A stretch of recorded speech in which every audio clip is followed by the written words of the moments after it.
Okay. Now, after considering the set, product of sets, relation and the functions, we need to understand the next concept, that is limits. So, to understand limit, we will take an example. So, let us consider a function f of x is equal to x square minus 4 and x minus 2. Now, we need to understand what is the limit of this function when x tends to 2. See, x tends to 2, that does not mean x is equal to 2. X is very close to 2. It is not exactly 2. Now, how close it can go? So, if I put x is equal to 2 directly, then the denominator will be 0, the numerator will be 0, and hence we will not get anything here. So, what we will do is, we will calculate the value of f of x with respect to x when x is approaching to 2 from left and x is approaching to 2 from right.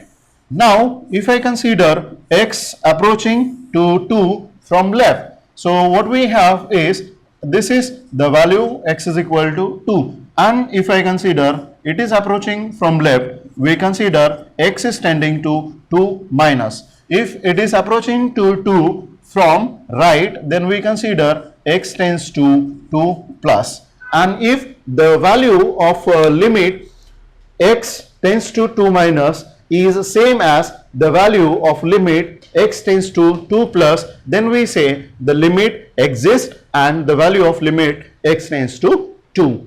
Now, if these two limits, this limit is called left limit, this limit is called right limit. If left limit equal to right limit, then we say limit exists, and if left limit is not equal to right limit, then we say limit does not exist. Now, we will see with respect to this function whether the left limit exists or the right limit exists, and if it exists, it has to be equal, and if it does not exist, if these two limits are different, then we say limit does not exist. Now, let us see how it is approaching from the left and how it is approaching from the right. So, if I consider the value of x, suppose here if I simplify this, this will be x minus 2, x plus 2 upon, you will be having x minus 2, and I will be having this is x plus 2.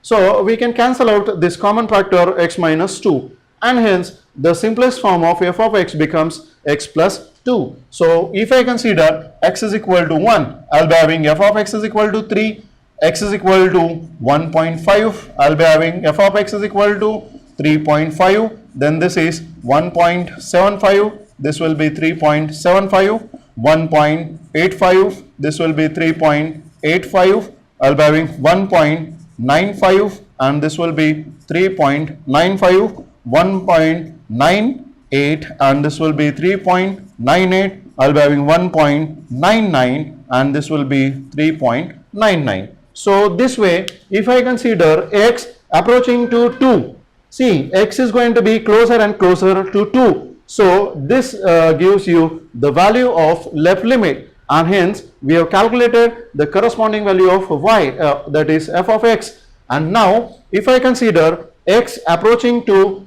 2 from the right hand side, so if I consider x is equal to 3, then I will be having, this is going to be 5, then x is equal to 2.5, then this is 4.5, x is equal to 2.25, this will be 4.25, then x is equal to 2.15, this will be 4.15, x is equal to 2.05, this will be 4.05, x is equal to 2.02, this will be 4.02, and x is equal to 2.01, then f of x is 4.01.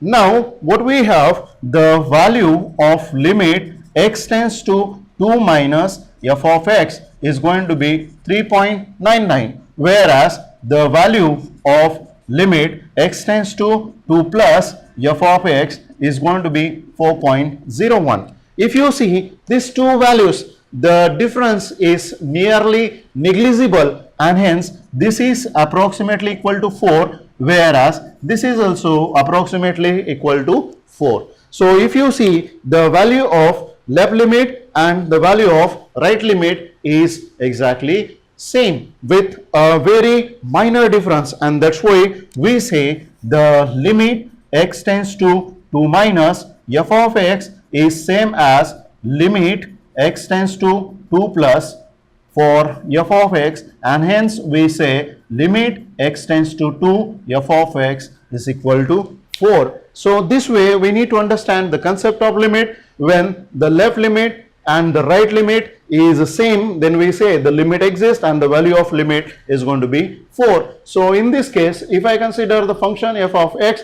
x square minus 4 upon x minus 2, which turns to be x plus 2. So for this function, if I consider x tends to 2, then we have the left limit equal to right limit and the value of limit is going to be 4.